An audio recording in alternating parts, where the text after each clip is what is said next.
Mr. Transformers 96 here with another video where we talk about a newly shown Hot Toys figure, and this time it is the biggest member, the most anticipated, and the most sought after member of the Avengers Infinity War film from Hot Toys, being Thanos. Of course, he's of course the focus of the new film, obviously being the villain that we've been building up to for 10 years at this point. Or no, not 10, 6 years. So not that long, but still quite a hefty amount of anticipation. So this is quite exciting.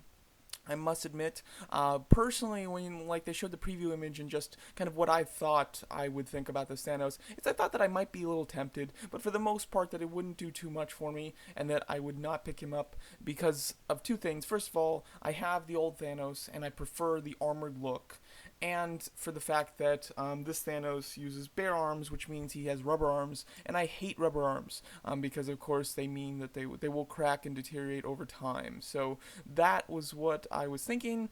Seeing it or not in person, but seeing the photos officially, I have to say I'm extremely tempted.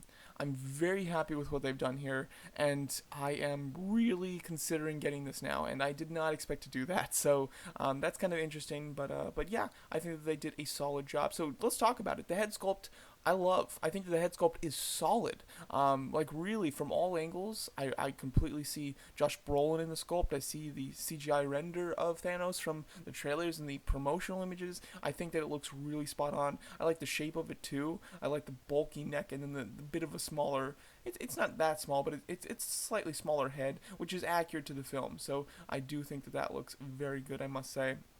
And it looks completely accurate. I think it's awesome. And then the expression. Now we will get two expressions. I'll talk about the other one when I go over the accessories. But the first expression here is really solid. It's not. It's pretty standard. He's not smirking. He's not growling. It's just a standard, kind of a bit annoyed type of head sculpt, which I think is nice. Considering with our last one, I believe the last one had a smirk. Let me check. Nope, the last one didn't have a smirk. Never mind.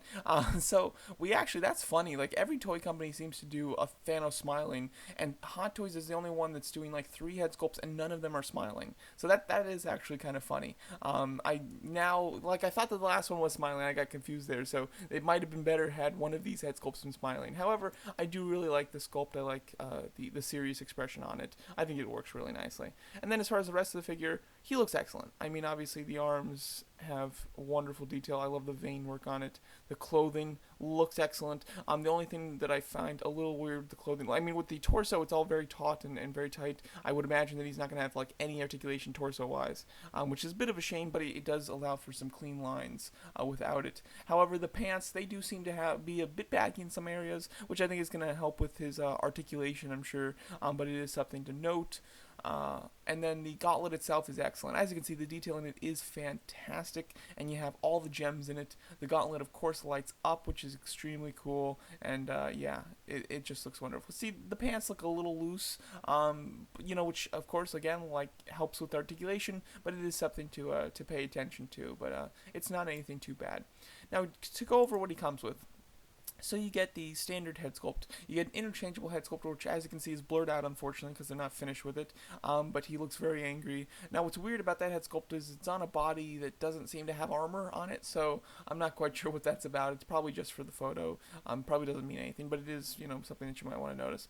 But I think that it does look cool. Like, expression-wise, I like it. I like a very angry expression. That's super nice. I love facial expressions that have, deep expressions that aren't just so serious. Like, to have one serious head sculpt is cool, and then to have one that has some extreme expression, now that's fantastic. I'm very happy about that. Of course, there's a close up on the gauntlet. The gauntlet's not really an accessory because it's a part of him. He has to have the gauntlet on, and then he comes with three interchangeable left or right hands, one fist, one kind of open hand, and then one kind of clenching hand. I think the clenching hand looks really good, and that's definitely the hand that I'll probably be using most of all. He comes with a base, one of those triangle shaped bases with two different pieces on it that you can interchange to be the floor. I think one's a design of the Avengers Infinity War, an Infinity War design, I believe, and then Infinity Gauntlet design, I mean, and then the other one is more just an element piece. I think just it's really hard to tell. There's just a really small image of both of them. Then he comes with a backdrop. The backdrop looks very cool. I do like it. It's obviously the scene where he's pulling the asteroid in and throwing it at the Avengers.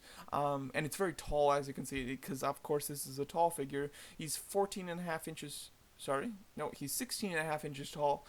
So he's a pretty tall figure. Certainly not Hot Toys' tallest by any means, but he is tall. I believe he is taller than the original one. Going over the information here. It should give me a breakdown. There we go. 15 inches tall. So he's about an inch and a half taller than the previous Thanos. The previous Thanos was surprisingly short, I have to say. So that is nice that he is a little bit taller. I think it's a bit more accurate. And then he comes with an interchangeable left hand, which has the Infinity Gauntlet. It's basically just a posed left arm, where he's got his arm fully bent, which I definitely love because, again, like I said, the biggest issue with this figure for me was the rubber arms. I'm just not a fan of rubber arms. I can't stand it, and the rubber arms will deteriorate, and they make it so that you can't pose them because you're worried about leaving cracks and creases and folding the rubber in on itself and stressing the rubber.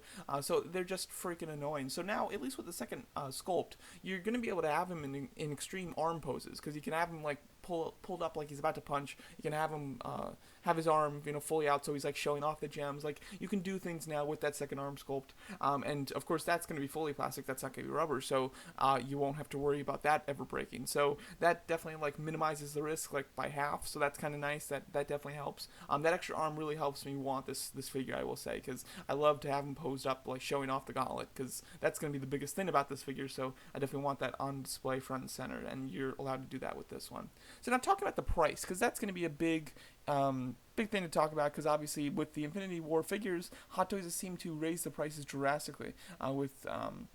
With Groot, Thor, and Iron Man, they've all been priced much higher than their respective previous figures, and the figures that you can compare them to, they're much higher than that, which is definitely a big shame, and I'm hoping that it doesn't continue with Thanos, but in all likelihood it will. So now let's talk about what this figure should be, or what we can probably expect, because of course it's not quite on pre-order yet. It'll probably go on pre-order later today. The previous Thanos was $415, as you can see. Now the differences between what you get with the previous one and the new one is that the things that they have in common here is that you get the figure himself, you get the same type of base, and then you get a few of the hands from the original one. What you get on top of this one that you didn't get with the other one is that you get an extra head sculpt, you get an extra arm, and then you get a backdrop. Those are the things extra that you get with this one that you didn't get with the previous one. The things that you got extra with the previous one that you don't get with this one is an extra hand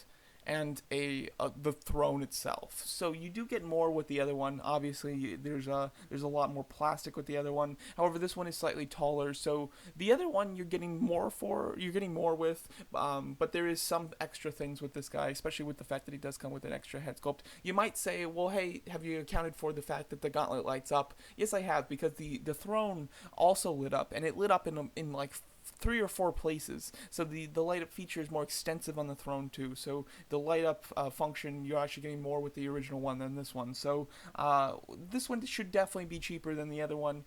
In my opinion, this isn't a realistic estimate, but I would love for this to be a $300 figure. I think that would be fair, because your average figure is about $220. So an extra $80 for the bulk, an extra head sculpt, an extra arm, I think is pretty fair. But of course, with Hot Toys' price hike, I could definitely see this being $350 to $400. I could even see them charging the same, if not a little bit more, for this one than they did with the previous one. That I think would be insane, though. And at that point, I'd probably be just so upset that I wouldn't get this. At $300, I would definitely buy this. I think that it's totally worth it. At $350, I would probably still buy it, to be quite honest. As soon as you start getting up to the $400 range, though, is something that I might say no to. Overall, because of Hot Toys' price hike, I have not been very interested in collecting Hot Toys, just because they've been so expensive and just not worth it for me personally. So I've really skimped down on the Hot Toys that I'm planning on getting, and I've kind of actually whittled it down to basically Marvel Villains is just about the only thing I'm buying anymore, because the only Hot Toy I have on pre-order at the moment is Hela. The only one that's on pre-order that I'm 100% going to order is Killmonger, and then this is the only other one that I'm really thinking about. I'm also thinking about Team Groot, but he's on the lower end. But Marvel has kind of become the series that I am willing to collect from Hot Toys for sure, and then the Marvel Villains are my favorite part of them, so that's definitely what I'm willing to collect. So there you go. So that's my review of the Avengers Infinity War Thanos Hot Toys figure. Let me know what you guys think of it and what you think of the accessories and if you guys plan to get it. Thanks for watching.